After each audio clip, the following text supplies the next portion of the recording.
Di tengah pandemi COVID-19, Indonesia harus menerapkan physical distancing, yang dimana setiap orang tidak dapat bertemu dalam jarak yang dekat.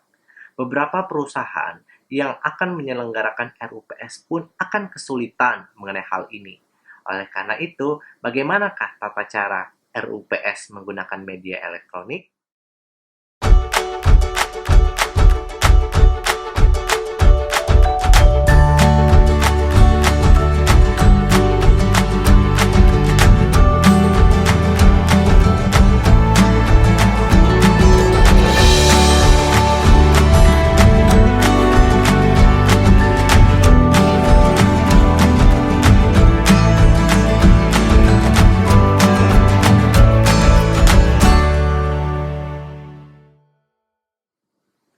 Halo Sobat Ahmad, kali ini saya akan memberikan tentir online mengenai tentang tata cara penyelenggaraan RUPS melalui media elektronik. Seperti kita ketahui bersama, berdasarkan pasal 77 Undang-Undang Perseroan Terbatas, RUPS dapat diselenggarakan dengan media elektronik, baik itu berupa media telekonferensi, video konferensi, maupun sarana elektronik lainnya. Nah, apakah yang menjadi syarat RUPS diselenggarakan secara media elektronik? Yang pertama, semua peserta RUPS harus saling melihat, saling mendengar, serta dapat berpartisipasi secara langsung melalui media elektronik. Seperti kita ketahui bahwa sekarang ada yang kita kenal dengan media Zoom, ada Google Meet, Skype. Nah, dari media platform video conference tersebut, harus dimungkinkan para peserta atau para pemegang saham, direksi, dewan komisaris harus saling melihat serta mendengarkan satu sama lain. Dan ketika dalam mekanisme pengambilan keputusan dan musyawarah atau mengambil keputusan dalam suatu agenda, mereka juga dapat melakukan pemilihan atau pemungutan suara melalui video conference tersebut.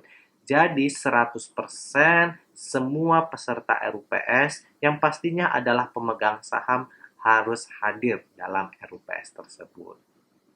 Kemudian, untuk mengenai quorum kehadiran dan tata cara pengambilan keputusan juga dihitung berdasarkan mekanisme yang ada di Undang-Undang PT.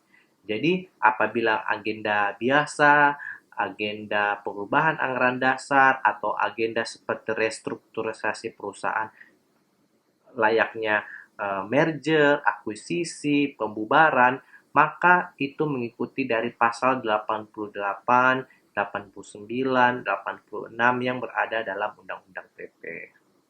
Kemudian, tidak lupa ketika penyelenggaraan RUPS nantinya, semua hasil keputusan rapat harus dibuatkan risalah RUPS-nya. Risalah tersebut harus disetujui dan ditandatangani oleh semua peserta RUPS, baik secara fisik maupun secara elektronik.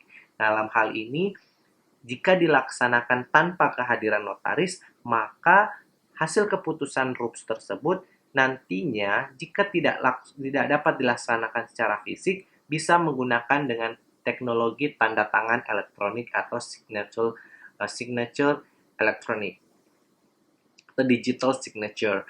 Nah, tapi kalau misalnya tidak memuadahinya fasilitas terkait dengan digital signature, maka para peserta RUPS bisa menandatangani sirkuler rapatnya ketika nanti seketika bertemu atau mendatangi kantor perseroan untuk menandatangani sirkuler rapat tersebut. Nah, berbeda dengan RUPS melalui media konvensional atau bukan melalui media elektronik, maka kewajiban tanda tangan pada risalah RUPS hanya satu orang ketua rapat dan satu orang pemegang saham saja. Serta apabila misalnya risalah RUPS ini dibuat oleh notaris dengan kehadirannya, maka tidak adanya kewajiban para pemegang saham untuk menandatangani. Sebenarnya manfaat dari kehadiran notaris pada RUPS itu tidak adanya kewajiban pemegang saham untuk menandatangani, karena notaris di sini sebagai pejabat yang membuat akte yang kalau kita sebut dengan akte rilas, nantinya para pemegang saham ini bisa mengundurkan diri pada akhir rapat. Dalam berita acara rapat yang dibuat oleh notaris pun harus diterangkan secara tegas bahwa apa yang menjadi alasan dari ketidakhadiran para pemegang saham. Nah, kewajiban tanda tangan dan para pihak dalam akte rilas atau berita acara rapat bukanlah menjadi syarat hilangnya otentitas suatu akte. Karena berdasarkan pasal 44 ayat 1 Undang-Undang Jabatan Notaris, dalam hal segera akte telah dibacakan, maka setiap penghadap, saksi, dan notaris wajib menandatangani akta tersebut kecuali ada penghadap yang tidak dapat menandatangani dengan menyebutkan alasannya pada akhir akte. Nah, alasannya ini karena diselenggarakan secara media elektronik atau video conference, maka tidak dapatlah dilaksanakan tanda tangan tersebut. Disitulah keuntungannya mengapa kehadiran notaris penting dalam pembuatan risalah rapat RUPS, baik melalui secara konvensional maupun media elektronik. Nah, kewajiban ini terkait dengan tanda tangan pun harus dijelaskan secara jelas dalam akhir akte. Yang dimana kalau misalnya ketentuan ini dilanggar, maka akte risalah rapat tersebut akan kehilangan otentisitasnya sebagai akte otentik. Dan apa arti kehilangan otentisitas ini? Yaitu hilangnya pembuktian sebagai akte yang sempurna di mata pengadilan, dan maka kekuatannya menjadi turun derajat atau degradasi sebagai akte di bawah tangan. Dan apabila ada alasan para pihak atau siapapun yang merasa dirugikan dalam hal ini, ia dapat menuntut kepada notaris biaya, ganti rugi, dan bunga. Sehingga ini sangat disayangkan jika kita melewati ketentuan hal tersebut. Namun, keabsahan-keabsahan lainnya seperti kecakapan hukum, pengenalan penghadap, itu pun harus kita uraikan secara jelas dalam akte. Nah, adapun ketentuan Undang-Undang PT terkait dengan RUPS secara media elektronik ini merupakan ketentuan yang lebih khusus daripada Undang-Undang Jabatan Notaris. Sehingga kewajiban-kewajiban yang ada dalam Undang-Undang Jabatan Notaris bisa dikesampingkan. Misalnya terkait dengan wilayah jabatan. Wilayah jabatan ini sangatlah krusial karena beberapa peserta rapat itu berada di beberapa tempat. Sedangkan notaris harus menyelenggarakan RUPS sesuai dengan di tempat ia kedudukannya. Perseroan pun dalam menyelenggarakan RUPS juga dibatasi oleh undang-undang, harus berada di tempat kedudukan RUPS, harus berada di tempat kegiatan usaha utamanya. Maka hal ini supaya menjadi sinkron, tips saya, sebuah perusahaan harus menyelenggarakan RUPS sesuai dengan undang-undang PT. Misalnya host kalau di Zoom itu ada hostnya, dia diselenggarakan pada misalnya tempat kedudukannya di Jakarta, maka hostnya yang memulai rapat itu adalah atau direksi sebagai penyelenggara rapat itu diselenggarakan di Jakarta. Notarisnya juga pun harus notaris di Jakarta. Terserah pemegang sahamnya apakah berada di Bekasi, di Bandung, di Jakarta, maka notaris harus mencatat di mana lokasi para peserta RUPS masing-masing tersebut. Yang pastinya hostnya, penyelenggara RUPS-nya harus berada di Jakarta. Ya, kemudian berkaitan juga dengan sidik jari, itu juga dapat dikesampingkan karena sidik jari itu memang kewajiban yang berada di Undang-Undang Jabatan Notaris. Tapi dengan adanya lex specialis derogat lex generali dari Undang-Undang UU-JN ini yang ada pada Undang-Undang PT, maka hal tersebut bisa dikesampingkan. Namun tidak, karena sifatnya sidik jari ini hanya lebih ke administrasi seorang notaris untuk menjalankan kewajibannya sebagai profesi. Seperti itu. Kemudian bagaimana keabsahan akte otentik yang dibuat oleh RUPS dalam pencatatan risalah RUPS melalui media elektronik.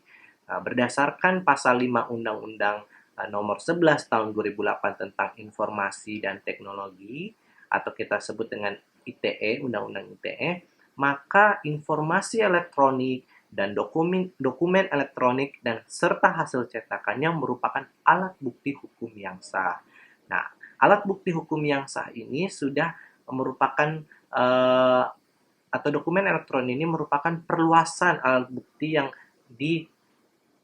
berlaku pada hukum acara di Indonesia, sehingga apabila ada sengketa nantinya dan dokumen elektronik, misalnya hasil rekaman dari video elektronik ini, hasil rekaman dari video conference ini dijadikan barang bukti, maka ini merupakan salah satu alat bukti yang bisa dipakai dalam pengadilan. Kemudian putusan MK pun menyatakan, putusan MK nomor 20 tahun 2016 menegaskan bahwa keberadaan informasi elektronik dan dokumen elektronik mengikat dan diakui sebagai alat bukti yang sah, sehingga segala perbuatan hukum apapun yang diselenggarakan melalui sistem elektronik, maka ini bisa dijadikan sebagai alat bukti dalam proses penegakan hukum. Nah, tapi ini tidak berlaku dalam hal misalnya dalam undang-undang menyatakan bahwa suatu transaksi ini memang menggunakan akta otentik, seperti akta notaris. Nah, disinilah banyak perkembangan-perkembangan lagi seperti cyber notari yang belum diterapkan di Indonesia, tetapi mungkin akan arahnya ke sana. Semoga ini menjadi suatu potensial bagi para dunia usaha maupun notaris untuk memberikan kemudahan berusaha secara efektif dan efisien. Ya, saya ada beberapa tips supaya risalah atau RUPS media elektronik itu dapat diselenggarakan dengan baik. Yang pertama adalah direksi sebagai penyelenggara RUPS melaksanakan RUPS berdasarkan tempat kedudukannya. Jadi kalau tempat kedudukannya Jakarta, maka hostnya RUPS ini harus di Jakarta. Kemudian semua peserta RUPS harus saling melihat, mendengar, dan dapat berpartisipasi secara langsung dalam rapat. Yang ketiga, hasil keputusannya harus disetujui dan ditandatangani oleh semua peserta RUPS, baik pemegang saham, direksi, dan dewan komisaris. Nah, apabila risalah RUPS dilakukan secara di bawah tangan atau tanpa kehadiran notaris, maka bisa dilaksanakan tanda tangannya secara fisik, secara sirkuler, atau secara elektronik melalui digital signature. Adapun digital signature ini, kita harus memastikan bahwa elektronik tersebut telah dilaksanakan secara aman, handal, dan terpercaya supaya digital signature ini betul-betul valid, merupakan tanda tangan dari para peserta rapat. Sebisa mungkin, RUPS pun harus secara direkam baik secara audio maupun visual atau kita kenal dengan video conference. Dan nanti hasil rekaman ini bisa menjadi alat bukti jika suatu ada sengketa di pengadilan. Kemudian dalam hal ada keputusan berkaitan dengan perubahan anggaran dasar, maka risalah RUPS itu wajib dinyatakan kembali dalam akta notaris sebelum 30 hari expire. Nah, tetapi jika hasil keputusan RUPS ini dihadiri oleh notaris, maka notaris harus memeriksa seluruh dokumen-dokumennya, memastikan penyelenggaraannya, daftar hadirnya, menyimpan rekamannya, serta memastikan bahwa ketidakmungkinnya tanda tangan pemegang saham dalam risalah rapat. Ya, demikianlah tender online oleh saya. Kita tidak bisa memungkiri bahwa kemajuan ilmu dan teknologi itu sangat berkembang secara pesat, khususnya dengan adanya penyelenggaraan RUPS melalui media elektronik, itu sangatlah memberikan kemudahan dan efisiensi bagi para pengusaha-pengusaha maupun perusahaan di Indonesia. Dan jikapun nantinya kita melihat suatu perkembangan secara elektronik, baik itu melalui dokumen elektronik maupun cyber notary untuk pelaksanaan ini, itu sangatlah bukan menjadikan hambatan kita sebagai profesi notaris, tapi juga sebagai potensi untuk membantu para kalangan pengusaha untuk mengembangkan usahanya lebih efektif dan lebih efisien. Sampai ketemu di tender online selanjutnya. Assalamualaikum.